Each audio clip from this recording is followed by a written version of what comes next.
Hi guys, it's Katie. I'm back with another edition of my vlog, and I thought today I would talk a little bit about Goblin Co.'s flagship product, Dungeon Degenerates. The past, the present, and I'm sure what you guys are wondering the most about, the future and what's next for the line of Dungeon Degenerates stuff. We initially made Hand of Doom as a Kickstarter project. We had a successful Kickstarter in 2016, and we brought the game to the market on officially Halloween 2017 was the release date. And then that November was when we fulfilled to our Kickstarter backers. Since that time, we've had to reprint the game 2 additional times, and we have come out with a ton of supplemental materials for the game. We've got 4 different guides to the Worst Strike. That's the Worst Strike, the land that you play in the game. We've got 5 different Degenerate dictionaries, which break down a little bit more of the story behind the characters and the places and the themes of the game. We've come out with 2 different character expansion packs, the initial character expansion pack and the Freaks and Psychos pack. And we've come out with a booster pack called City Scum and an entire expansion box called Mean Streets. We also have a whole line of metal miniatures that go with the games, but I will admit I was a little too lazy to pull all of those out of the shop just for the purposes of this video. So Hand of Doom has been very successful. People love it. It is a fan favorite. They cannot get enough of this game and its supplemental materials. We are constantly being asked to release new material for the game. And we want to keep releasing new material for this game, but there's also something else that we want to do. One of the criticisms that we get of this game is it's very heavy. It's physically heavy. It weighs 5.5 pounds, but it's also just heavy. It's very dense. There's a lot to get into in the world. And if you're not an experienced gamer, or if you don't have, 3 hours to commit to a gaming session, or, maybe you're finding the rules and gameplay stuff to be, a little hard to learn. It's not, but I get it how some people think it is. What we wanted to do was make kind of sticking in the same world as the Worst Strike, Dungeon Degenerates, Hand of Doom. We wanted to make a simpler to play party game, basically. A game you can play with kids, a game you can play with inexperienced people who aren't gamers per se. A game you can play without committing your entire dining room table and 3+ hours of your time to. A game you can play at a party with people who have never seen Dungeon Degenerates before and have no idea what's going on.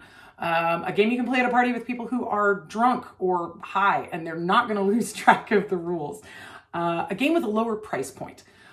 So enter our next game, Dungeon Degenerates Dungeon Breakout. We're super excited about this one. We're going to be running a Kickstarter for it in March. And I want to just kind of give you guys a little sample of what that game is about and how the rules work and how the gameplay works. You'll have to excuse my kind of rough prototype because we're still in the very early stages of this one, but let's take a look. All right, guys, so let's take a look at Dungeon Breakout and how it works. It's a pretty simple game. There are 3 decks of cards in the game. One is the dungeon deck, one is the loot deck, and one is the monster deck. You play, as usual, as one of the characters from Hand of Doom who's trying to escape from the dungeon under Brutalberg. If you want to, you could think of Dungeon Breakout as the prequel to Hand of Doom. So in the dungeon deck, there's a couple different kinds of cards. There is only one start card in the whole deck. There's our prototype. There are 3 exit cards in the deck. And depending on which set of rules you use, you can make the game easier or more challenging, depending on where you put the exit cards in the deck. The goal of the game is to escape from the dungeon before any of your other players do. The way you escape from the dungeon is by moving into the exit space before anyone else does. How do you get to the exit space? Oh, I'm so glad you asked. In addition to the exits, there's a bunch of other cards in the dungeon deck, which include different sorts of pathways, which have to be played legally next to the existing pathway. So obviously, if I draw this card, I could play it here, or over here, but I could not play it here because that doesn't make a logically connecting pathway. So your turn consists of 2 moves only. You draw a card from the dungeon deck and play it in any legal spot. These are face down on the table, mixed up. And then after you have played your card in whatever legal spot, your player character can move, or has to move, 1 room in the dungeon. So from where I am right now on start, I can go here where nothing happens, or I can go here. Uh-oh, what does the star mean? The star means there's a monster in the room. So if you turn over a card and it reveals a star, you have to play that card, but you also take the top monster from the monster deck and put it face down in the room. The idea being you could hear that there's a monster in that room, but when you haven't yet gone into the room, you can't see what it is or know how difficult it is to defeat. There's another monster. There's a blank card. Another blank card. You see I have to play this one facing this way because that's obviously the legal move with the walls. If I was to try and play it this way, I would create an illogical dead end, okay? So the legal move for this card is facing this way. Some of the cards in the dungeon deck have a different symbol on them, which stands for loot. So similar to the monster card, you know there's a piece of loot in this room, but maybe you don't know what it is. So you go ahead and you put your piece of loot here, okay? Meanwhile, your character has to move 1 space. So my character could move here and do nothing, or my character could move into one of the monster spaces, and then I have to face the monster that's in that space. To face the monster, you turn the card over and see what the monster's value is. Then you roll a die, and we're probably going to include bigger size dice in Dungeon Breakout. We did hear a lot of feedback about the dice in Hand of Doom being pretty small at 12 millimeters. So we're looking at a 16 or 18 millimeter dice for this game. Excuse me, die. There's just 1 die. That's all you need. So when you meet a foe in the game, you have to roll to see if you can defeat him. You want to roll higher than the monster's number in order to defeat them. So let's find out. Oh, a 5. I tied. Well, what happens if you both win the battle? You're stunned. So I lose my turn and I have to stay in this room and roll again on my next turn to see what happens. Let's say I beat the guy, okay, by rolling a 6. If I beat him, I get to remove him from the game, and I get to roll to see if I can collect any loot from him. Rolling a d6, if you roll 1 through 3, you don't get any loot. If you roll 4 through 6, you do get loot. I didn't get any loot. That was a bunk roll. Let's say I did. Turn over the top loot card on the loot deck.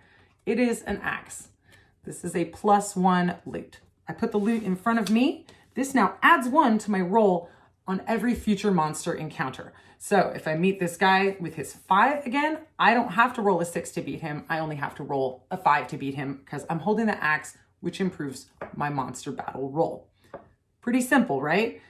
So as you get more loot, they add together.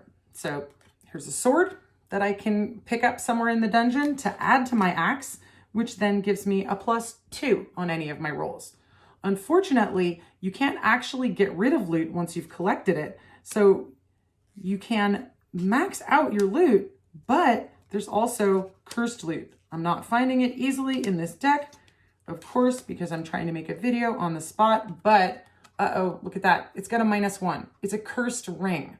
So you collect this loot in the dungeon and you think it's going to help you, but oh, it's taking 1 away from each of your monster rolls. Ouch.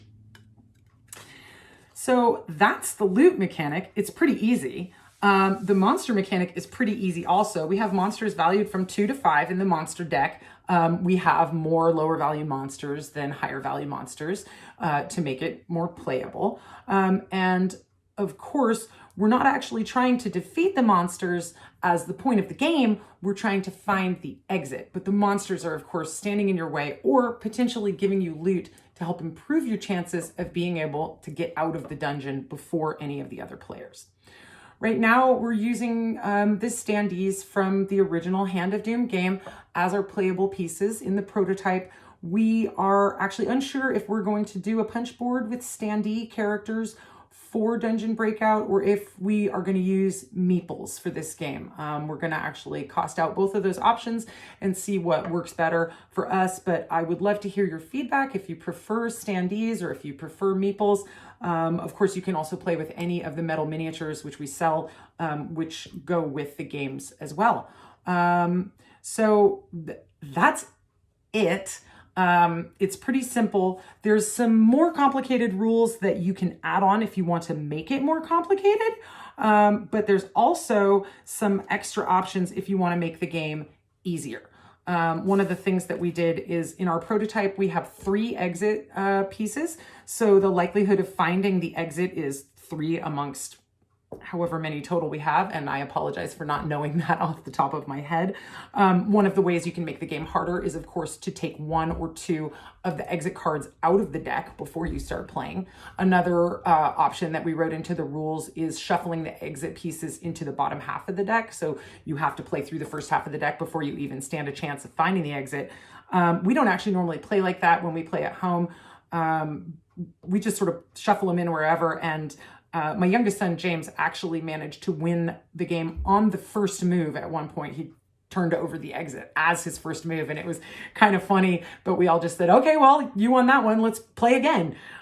So we, just keep going. So that's the basic concept of the game.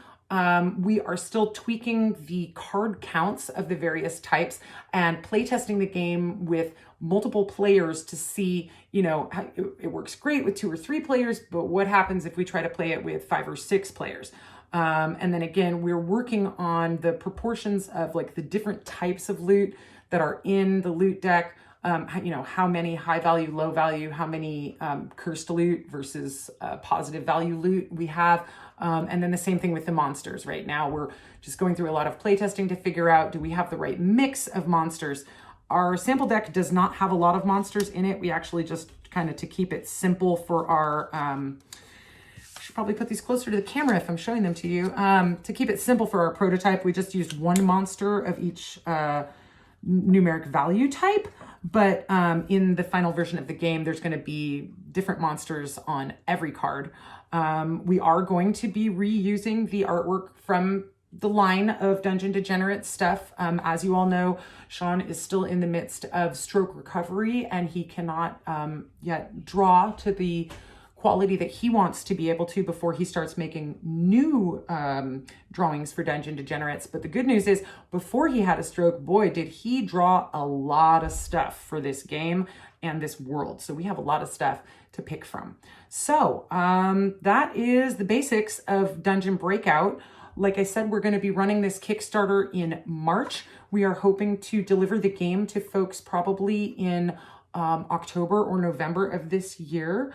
And again, I'd love to hear, if you guys prefer standees or meeples, if you guys prefer a big die versus a small die, materials considerations, any type of input like that. Now is the time to say it when we're in the pre-planning stages.